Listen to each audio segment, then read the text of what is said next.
இயேசுராஜன் உயிர்த்தெழுந்தார், அல்லேலூயா, ஜெயம் என்று ஆர்ப்பரிப்போம்.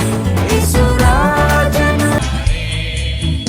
இந்த பூலகமது ஏழ்மையான கோலமது என்னை தேடி வந்தாரே.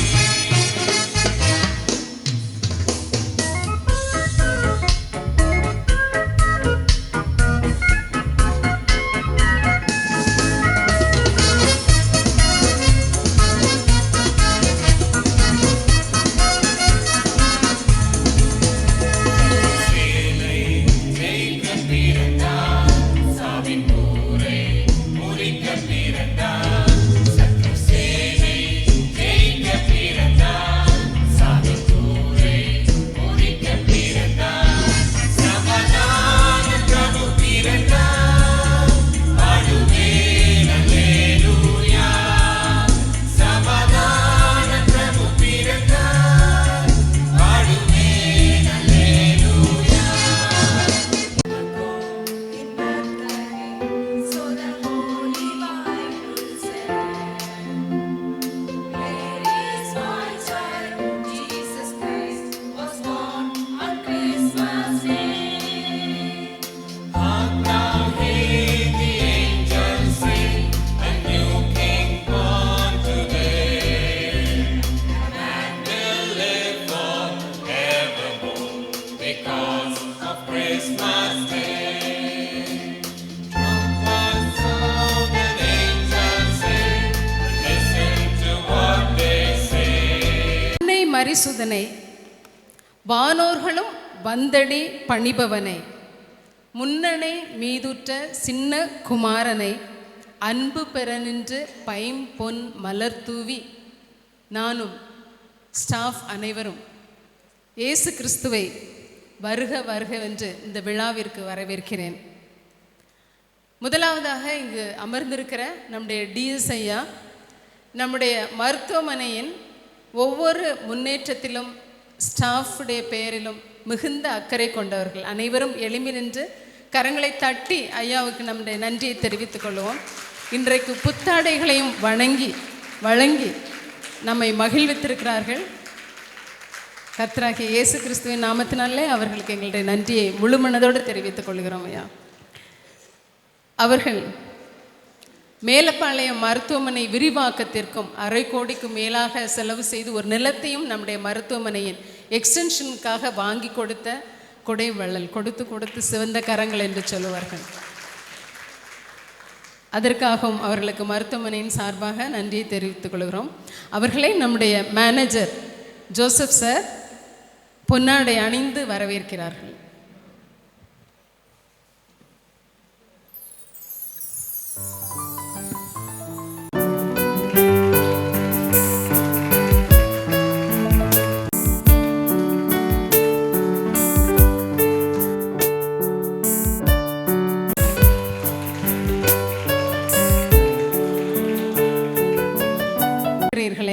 அந்த குழந்தை ஒரு நாள் கொந்தளிக்கும் கடல் மேல் நடக்கும்.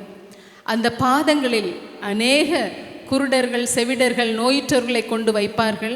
அவர்கள் அவ்வளவு பேரையும் குணமாக்குவார் என்பது உங்களுக்கு தெரியுமா? நீங்கள் இந்த குழந்தையை டெலிவரி பண்ணியிருக்கிறீங்க. உங்களையே ஒரு நாள் அந்த குழந்தை டெலிவரி செய்யும். பிரச்சனைகளிலிருந்தும் பாவங்களிலிருந்தும் விடுதலை செய்து நித்திய ஜீவனை உங்களுக்கு கொடுக்கும். இந்த குழந்தை யார் என்று தெரியுமா அம்மா? அந்த குழந்தை அநேக பாவத்தில் இருப்பவர்களை விடுவித்து சந்ததியாய் இருக்கிற பாவங்கள் எல்லாவற்றையும் நீக்கி சந்ததியை ஆசீர்வதிக்கிற குழந்தை. அந்த குழந்தையை நீங்கள் வைத்திருக்கிறீர்கள். இங்கு அமர்ந்திருக்கிற ஒவ்வொருவருக்கும் கிறிஸ்து பாலனின் பிறப்பின் நிமித்தம் கிடைக்கிற எல்லா சுகங்களும், எல்லா வளங்களும், எல்லா ஆசீர்வாதங்களும் நிறைவாக அமைய வேண்டும் என்று வாழ்த்தி இந்த கோரியோகிராஃபை நாங்கள் உங்களுக்கு முன்பாக சமர்ப்பிக்கிறோம். கர்த்தர் இந்த பாடல் மூலமாக தம்முடைய பிரசன்னத்தை நமக்கு தந்தருளி நம்மை ஒவ்வொருவரையும் ஆசீர்வதிப்பாராக.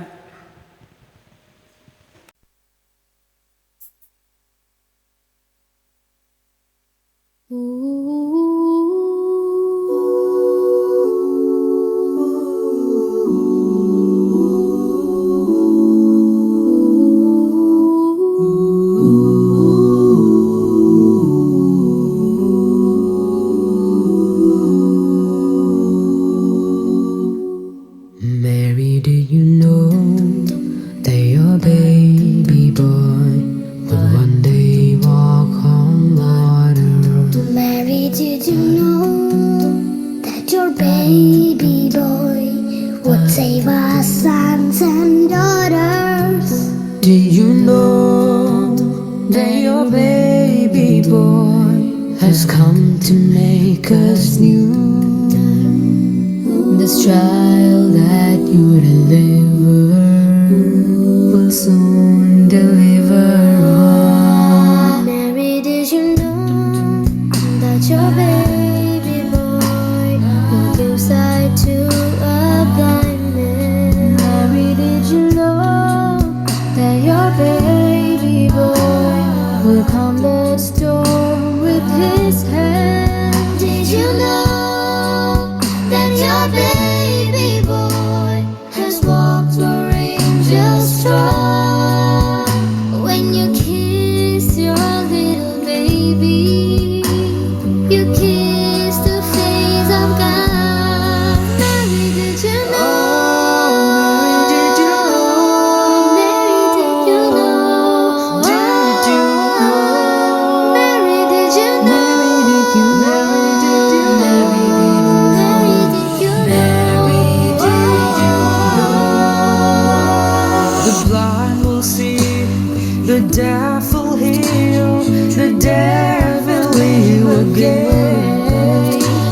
The lame will leap, the dumb will speak, the praises of the Lamb.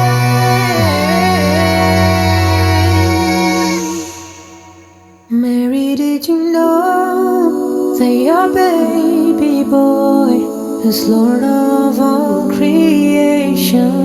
Mary, did you know that your baby boy would one day rule the nation? Did you know that your baby boy is heaven's perfect lamb? That sleeping child you're holding is the great I am. Mary, did you know? Mary, did you know? Oh, Mary, did you know?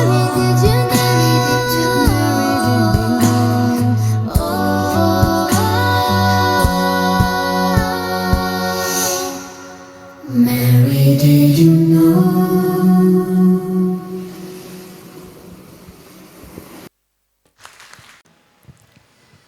ஹல்லேலூயா. இன்றைக்கி அநேகம் பேருக்கு புத்தாடை கட்டி ரொம்ப சந்தோஷமாக இருக்கீங்க இல்லை? இது ஏன் கேட்டிங்கன்னா, நான் சிறு பையனாக இருக்கும்போது 8th ஸ்டாண்டர்ட் படிக்கும்போது நினைக்கேன், கிட்டத்தட்ட 14 வயசில், இன்னைக்கு எனக்கு 75 வயசு, 60 வருஷத்துக்கு முன்னால் எனக்கு சட்டை போடணும்னு ரொம்ப ஆசை, புது சட்டை போடணும்னு ஆசை. எங்கள் வீட்டில் ஒன்றும் வசதி இல்லை. எங்கள் அப்பா எங்கள் ஐயா கொழும்பில் வேலை பார்த்தார், ஸ்ரீலங்காவில் வேலை பார்த்து இங்கே பிழைக்க வழி இல்லாமல் இருக்க சொத்துக்களெல்லாம் ஈனக்கரியத்துக்கு விற்று சாப்பிட்டோம். ரொம்ப கஷ்டம். ஒரு முறை காலையில் எங்கள் வீட்டில் சாப்பாடு இல்லை. எங்கள் அம்மா எங்களை பார்த்துக்கிட்டே இருக்காங்க, சாப்பாடு என்ன செய்யணும் தெரியும். உடனே சொன்ன, எங்கள் ஊரில் பஞ்சாயத்து எலெக்ஷன் நடந்தது. ஒரு ஓட்டுக்கு 4 கொடுத்தாங்க, 4 ஒரு ஓட்டுக்கு. நம்ம வீட்டு நம்ம ஐயாவுக்கும் எனக்கும் 8 தருவாங்க, வாங்கிட்டு வரையாது அப்படின்னு சொன்னாங்க. வாங்கிட்டு வந்துட்டு அதை வச்சு ஏதாவது வாங்கிட்டு வா, காலையில் சமையல் பண்ணலான்னு சொன்னாங்க. அது காட்சி ஒன்று. ரொம்ப நாள் ட்ரெஸ்ஸு போட எனக்கு இல்லை. இவ்வளோ பெரிய பணக்கார சென்னையிலேருந்து எங்கள் ஊரில் கட்டடம் கட்டிக்கிட்டு இருந்தேன். அந்த கட்டடத்தை பார்க்கறதுக்கு ஆள் இல்லை, நைட்டில் படுக்கிறதுக்கு. நானும் என் நண்பரும் சின்ன பையங்க, தம்பி நீங்கள் நைட்டில் படுக்கீங்களான்னு கேட்டாங்க. படுக்கிறேன் ஐயா. என்ன தருவீங்கன்னு கேட்டேன். உனக்கு என்ன வேணும்னு கேட்டாங்க. உங்கள் வீடு கிரகப்பிரவேசம் பண்ணும்போது எனக்கு ஒரு சட்டை வாங்கித்தாங்க, சட்டை வாங்கித்தாங்கண்ணே. அப்படியே ஆனந்த கண்ணீர் வடித்தார், அழுதுட்டார் அவர். அந்த காட்சி நினச்சி பார்க்கும்போது ஆண்டவர் எவ்வளோ வைத்திருக்கிறார். தெய்வம் உண்மையிலே மனதுருகும் தெய்வமே ஏசையா,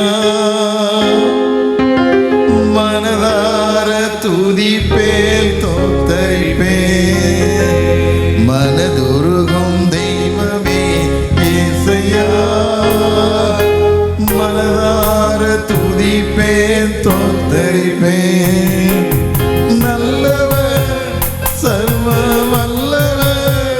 நீ நல்லவர், சர்வ வல்லவர், உன் இரக்கத்திற்கு முடிவே இல்லை,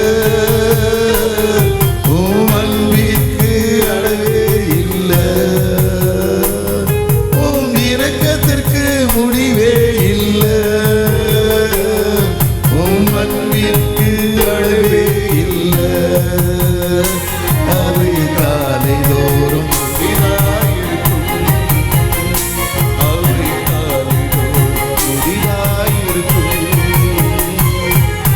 மனதுருகும் தெய்வமே இயேசையா, மனதார துதிப்பே சொல்லிப்பே.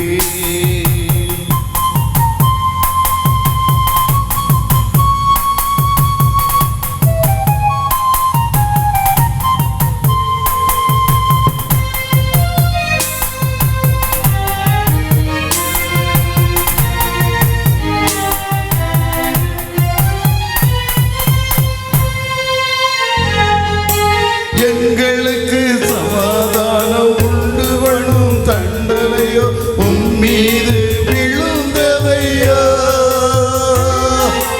எங்களுக்கு சமாதானம் உண்டு பண்ணும் தண்டனையோ உன் மேலே விழுந்ததையா, ஐயா உன் மீது விழுந்ததையா, ஐயா உன் மீது விழுந்ததையா. மனதுருகும் தெய்வமே இயேசையா, மனதார துதிப்பேன் சொல்லிப்பேன்.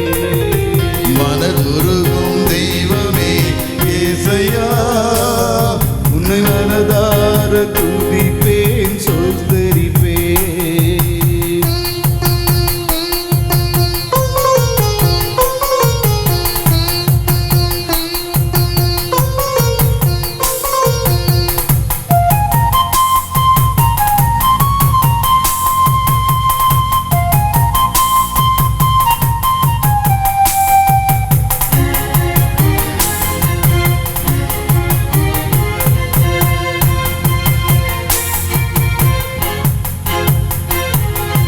மெய்யாக எங்களது பாடுகளை ஏற்றுக்கொண்டு துக்கங்களை சுமந்து கொண்டே, மெய்யாக எங்களது பாடுகளை ஏற்றுக்கொண்டு துக்கங்களை சுமந்து கொண்டே, ஐயா துக்கங்களை சுமந்து கொண்டே, ஐயா துக்கங்களை சுமந்து கொண்டே. மனதுருகும் தெய்வமே இயேசையா, மனதார துதிப்பேன் சொல்லிப்பேன். இதெல்லாம் மனசில் வச்சு தான் எப்படியாவது 4 பேர் புது ட்ரெஸ் போடணும். இன்றைக்கி எங்கள் ஸ்கூலில் 9,000 பேருக்கு 7,000 பேருக்கு மேலே ட்ரெஸ்ஸு கொடுத்தோன்னே ஏழை மக்களுக்காக. எங்கள் ஸ்கூல் ஃபங்க்ஷன் முடிச்சு தான் வந்தேன். அது மாத்திரமில்ல, இன்றைக்கி எத்தனை பேர் நிறைய துணியை கொண்டு கொடுத்துக்கிட்டே இருக்காங்க. இப்படி தைங்க அப்படி தைங்க ஐயா வேணும்னு சொல்லி. அப்போ கட்டாத வீடு, நட்டா திராட்சை தோட்டம், வெட்டாத நீர் ஊற்று அடுத்த இல்லை. 1ஆம் தேதி எங்கள் சர்ச்சுக்கு போயிருந்தேன். சர்வீஸ் முடிஞ்சு நான் வெளியே வரும்போது ஒரு ஏழை மகள் அப்படியே என் காலை தொட்டு ஏங்கி அழுதா. காரணம் புருஷன் இறந்துட்டான். சின்ன வயசு, 3 சின்ன பிள்ளைகள், ஒன்றும் இல்லை. கடந்த வாரம் சிவசேரின்னு ஒரு ஊரில் பிரசங்கம் முடிச்சுட்டு காரில் வரேன். ஒரு தம்பி இப்படி குறுக்க வந்து என் காரை மறிச்சான். என்ன கேட்டேன், என் மனைவிக்கு 4ஆவது ஸ்டேஜ் கேன்சர், 2 சின்ன குழந்தைகள் இருக்குது, நான் என்ன செய்யட்டும்? அது மாத்திரமில்லை, இந்த மகள் 1ஆம் தேதி காலை தொட்டு அழும்போது சொன்ன ரொம்ப கடவுளுக்கு பிரியமான மகள். வேதத்தில் வாசிக்கும் இல்லை, லூக்கா 10 கடைசி வாசிக்கும் போது மரியாள் தன்னுடைய ஈடுபட நல்லவங்க வாழ்க்கையில் தெரிந்து விடுவதில்ல, தெரிந்து விட மகள். ஏன் வாழ்க்கையில் கஷ்டம்? ஒரு பிள்ளைக்கு ஒரு துணி எடுத்து கொடுக்க முடியல ஐயா.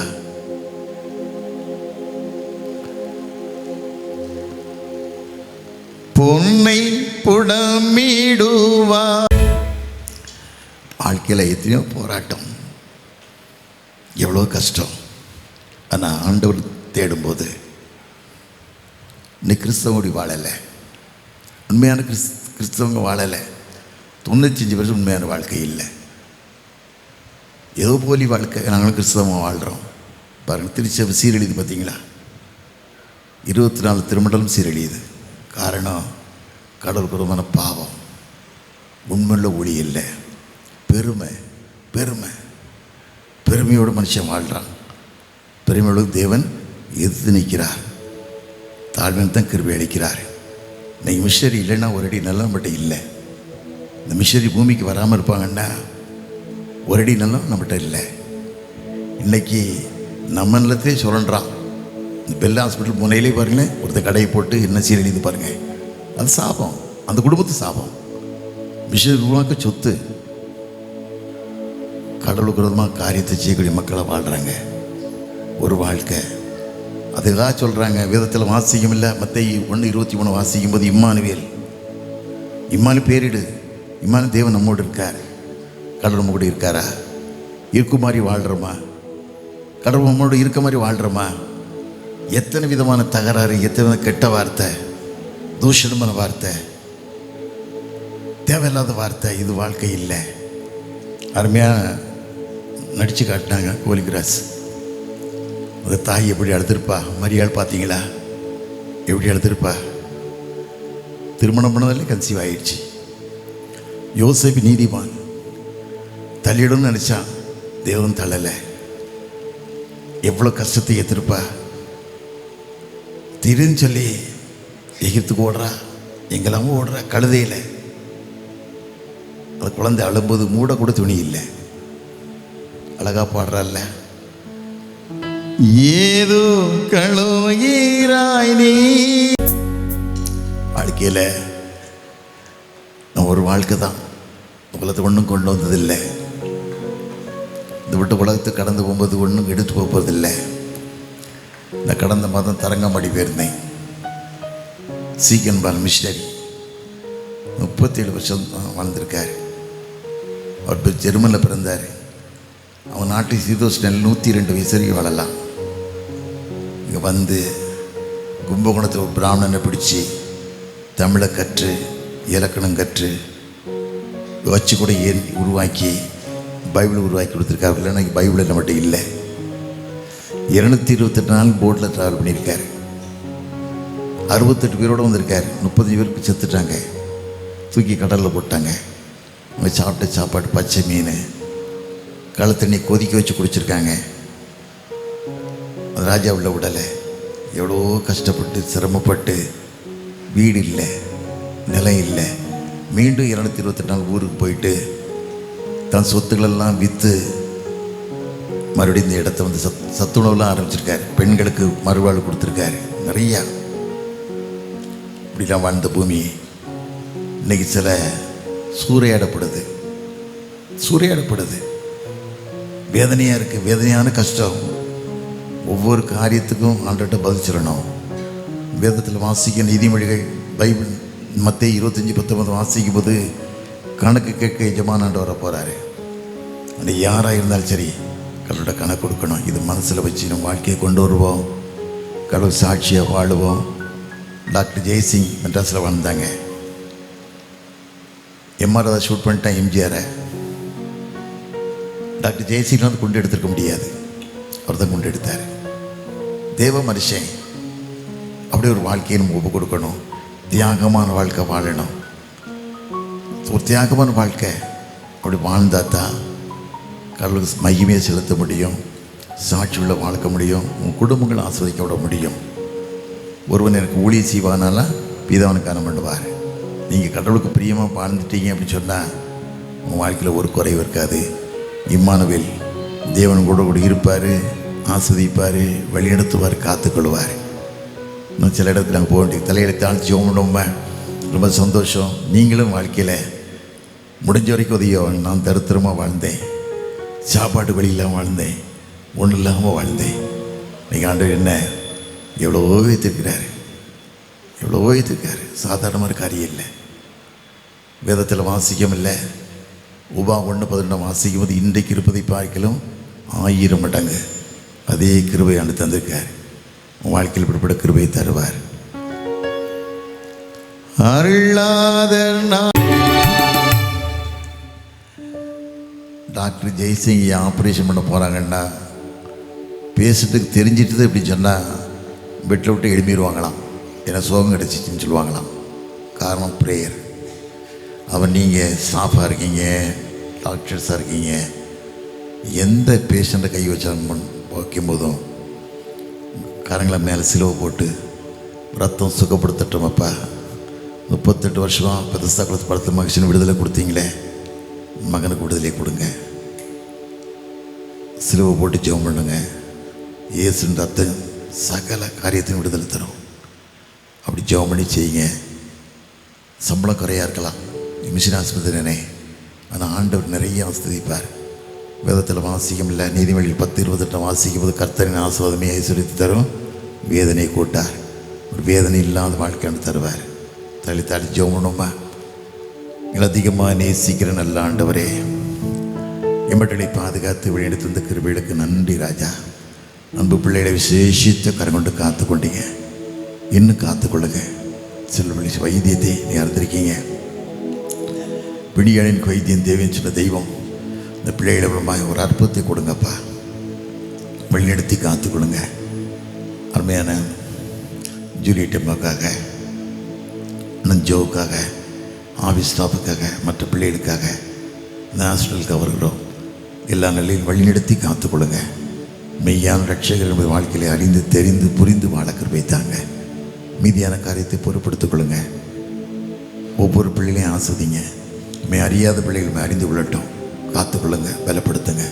இயேசுவின் நாமத்தில் ஜெயம் கேட்கிறோம் நல்ல பிதாவே. ஆமென்.